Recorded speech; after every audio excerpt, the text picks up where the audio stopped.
Rosa, ele tá bravo. Boa tarde, Vene Casagrande. Boa tarde. Ô, Vene, o que aconteceu? Vamos começar esse programa falando da demissão do Tite. Esse é o grande assunto aí no futebol carioca, porque a torcida do Flamengo já tá há um tempo pedindo isso. Ontem, depois do jogo, mesmo com a vitória, o pessoal xingou o Tite nas arquibancadas do Maracanã. Aliás, arquibancadas bem vazias, coisa muito incomum para os jogos do Flamengo. A torcida fez o seu protesto dessa forma. Vene, o que aconteceu com essa demissão? A pergunta primeira que eu quero te fazer. Ele já estava, entre aspas, com uma decisão de que seria demitido antes do jogo ou não? Boa pergunta ou ele foi sua. demitido mesmo depois desse jogo do Atlético Paranaense? Boa pergunta sua, Fernandinha. A apuração que eu tenho é que não. O Rodolfo Landim não queria demitir o técnico Tite, embora muita gente que esteja ali envolvida no dia a dia dele, no departamento de futebol do Flamengo, optasse pela saída do Tite. Mas o Landim não queria demitir. Tanto é que ele foi mantido no cargo diante do Atlético Paranaense. Só que muita coisa aconteceu. Vamos recapitular. Teve a eliminação na quinta-feira contra o Peñarol, uma eliminação que todo mundo classificou como vexatória, vergonhosa. O Landim manteve a postura de deixar o treinador, achando que o treinador poderia reverter a situação dentro e fora de campo, porque a situação nos bastidores também não era das melhores. Os jogadores sentindo muito, o próprio treinador sentindo muito. Veio o jogo contra o Atlético Paranaense, e você mencionou muito bem aí que mesmo após a vitória, ele foi muito xingado e hostilizado. E antes mesmo de a bola rolar e durante o jogo, ele foi muito hostilizado. A palavra certa é essa. A torcida do Flamengo mostrando claramente que queria a saída dele. E aí veio a entrevista coletiva dele pós-jogo, que ali foi a gota d'água. Além dele estar muito abatido, ele sentindo muito golpe, sentindo muita pressão, teve uma pergunta que foi crucial, que ali acabou decidindo de vez a situação, o Rodolfo Landim decidindo pela saída do treinador. Quando ele foi questionado se o Matheus Cunha seria o jogador da Copa do Brasil, mesmo na eliminação da Libertadores da América. A gente pode ver aí nos últimos dias, nos últimos noticiários, o Flamengo brigando a todo custo com a CBF, com outros clubes, para poder fazer com que tenha o seu melhor time na Copa do Brasil, ou seja, priorizando a Copa do Brasil ao invés do Campeonato Brasileiro. E aí o técnico Tite, mesmo assim, opta por manter o Matheus Cunha. Tanto é que, vou até contar um bastidor aqui, ontem, após a entrevista coletiva, uma pessoa da diretoria do Flamengo, não faz parte do departamento de futebol, mas é uma pessoa grande da diretoria do Flamengo, um VP, tirou o print da minha postagem no meu Instagram com as palavras do Tite dizendo que o Matheus Cunha seria o goleiro, me mandou perguntando: Vene, isso é verdade mesmo? Você publicou isso? Ele falou realmente isso? Porque eu não vi a entrevista coletiva. Ou seja, muita gente foi pega de surpresa, porque muita gente imaginaria que o Tite não fosse manter esse revezamento no gol, porque o Flamengo está priorizando a Copa do Brasil. A verdade hoje é essa. Mas muita gente então isso enxerga... é uma coisa que internamente no Flamengo era só o Tite que gostava. Não, o Flamengo não gostava da questão do goleiro. Antes tinha o apoio da diretoria, só que veio a queda na Libertadores. Entendi. E a diretoria, além de estar fazendo um esforço absurdo para ter os melhores jogadores na Copa do Brasil, também fez um esforço absurdo para contratar um goleiro Rossi, que é muito melhor que o Matheus Cunha. O Matheus Cunha, ano passado, ele entregou na eliminação contra o Olímpia,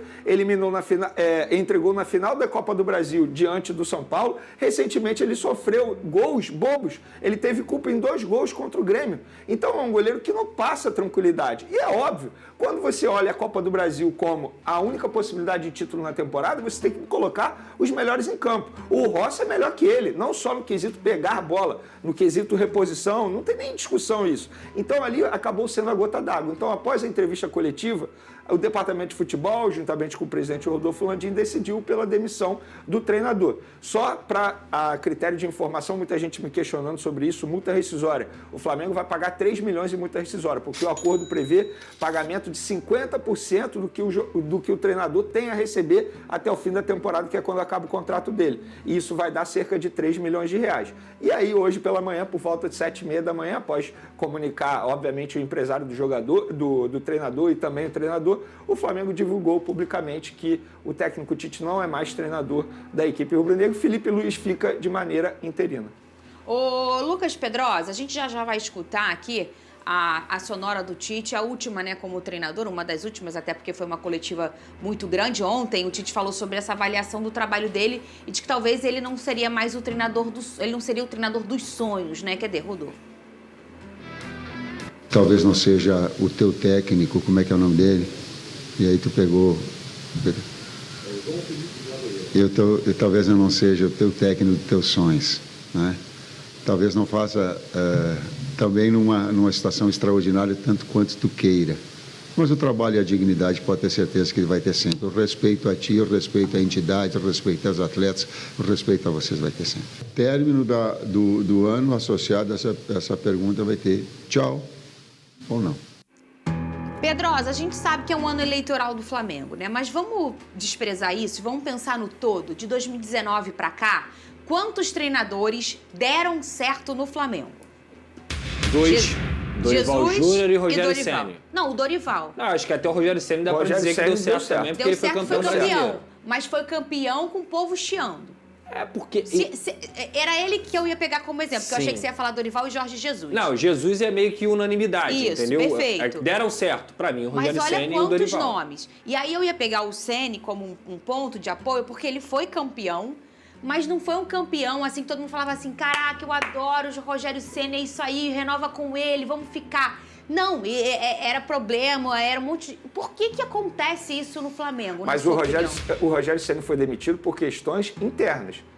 Tanto é que ele foi demitido após um vazamento de um áudio, vocês vão se recordar disso, por conta de problemas de relacionamento internamente, a comissão técnica dele com a comissão técnica permanente. Mas esse é o ponto. Se não tivesse isso, talvez ele nem fosse demitido. Mas o ponto é esse. Como é que pode, num pedaço de tantos anos, você ter um time com um elenco tão bom, tão organizado financeiramente, que é o Flamengo, uma potência. O Flamengo é uma potência e nenhum treinador encaixa. Você consegue ver um problema? Como é que deve ser? O que é? Após o Pedrosa, eu posso dar minha opinião sobre isso? Pode. Vai lá. Eu vejo um problema muito grave aí de comando da diretoria do Flamengo, que é uma diretoria completamente confusa, que toma decisões injustificáveis, como, por exemplo, demitir um técnico que era campeão da Libertadores e da Copa do Brasil. Então, se esse cara que foi campeão da Libertadores e da Copa do Brasil não é mantido no cargo, quem vai ser mantido? É uma panela de pressão o tempo inteiro. Eles trazem o Tite numa situação de certeza de que o Tite daria certo. A gente comentou aqui, é um grande treinador, o Tite não é um mau treinador, o Tite é um ótimo treinador, isso tem que ser deixado claro, Sim. mas que o trabalho dele não deu liga no Flamengo, por vários motivos. Primeiro, o DNA e essa coisa de que o Flamengo tem que sempre dar espetáculo. E eu já falei 1000 vezes aqui que essa régua de cobrança, pra mim, é uma régua completamente desproporcional e que muitas vezes tem talvez um egocentrismo ali de não perceber que os adversários evoluíram, de não perceber que os adversários hoje estão melhores do que o Flamengo, inclusive. Melhores não só que o Flamengo, mas também mais organizados fora de campo.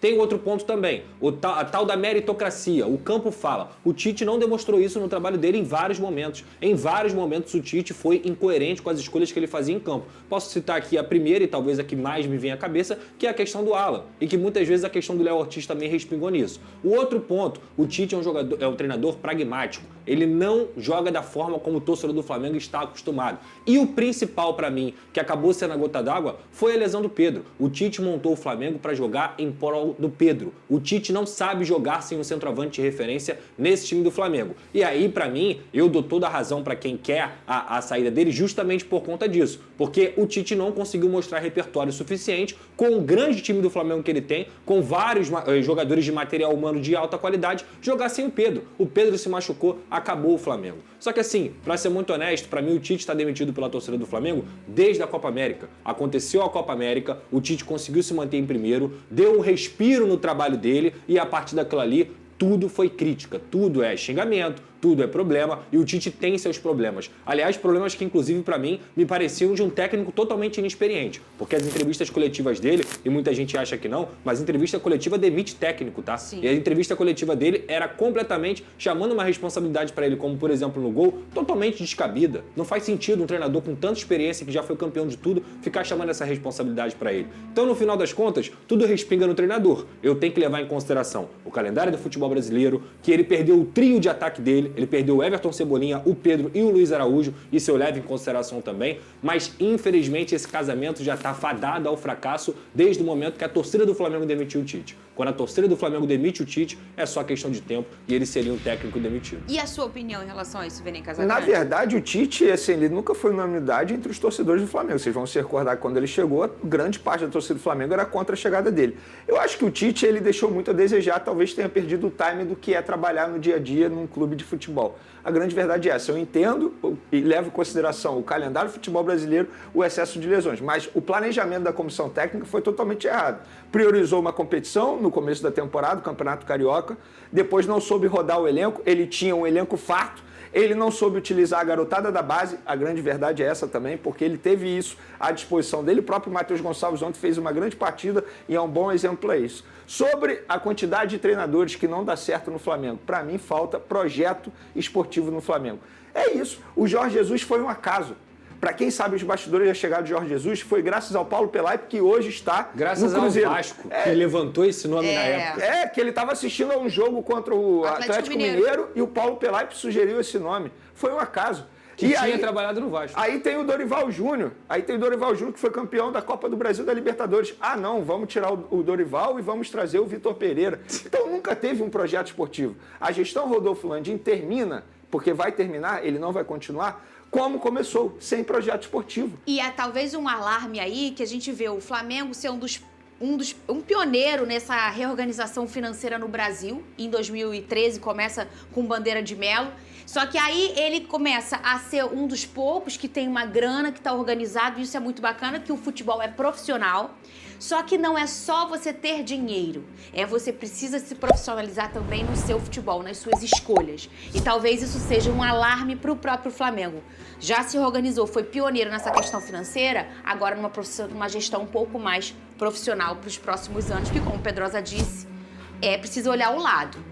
A galera tá chegando, tem outra galera já chegou. A galera já chegou. Se organizando financeiramente, seja via SAF, via vamos juntar nossas moedinhas, seja o que for, a galera tá se organizando. Agora o Flamengo também tem que pensar. Eu acho que independentemente dos adversários, o Flamengo ele tem que se organizar, ele tem que ter um projeto esportivo que sirva de aprendizado para o próximo presidente. Porque tem eleição, tudo respinga no Tite. Mas a diretoria do Flamengo, ela agiu correto dentro dessa temporada aí em relação ao mercado de transferência? Eles foram entregar reforço pro Tite na última semana de janela de transferência. O Flamengo tem problemas desde o início da temporada. Reforços esses que não eram o plano A. Vamos lá, o Alcaraz não era o plano A. O plano A era o Claudinho, novamente, eles tomaram um baile do Zenit. O Gonzalo Plata foi oferecido milhões de vezes antes de ser contratado. Então não eram jogadores que estavam na mira. Perfeito. Foram contratados depois, no desespero. Perfeito. Olha só, quem é carioca aí, você sabe que o melhor plano de saúde é ter o quê? Uma vida